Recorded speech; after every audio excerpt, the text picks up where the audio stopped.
మన జీవితంలో చాలా రకాలైనటువంటి సమస్యల్ని ఎదుర్కొంటున్నప్పుడు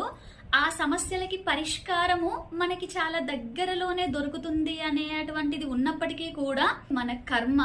చాలా బలంగా ఉందో మన దగ్గరలో ఉండే ఆ దానిని కూడా గుర్తించలేకపోతాము. తిరిగి తిరిగి అలసిపోయి ఏడ్చి బాధపడి దుఃఖించి విపరీతంగా అంటే మనము ఆ కర్మ ఏ విధంగా క్షయం అవ్వాలి అనే అంతలో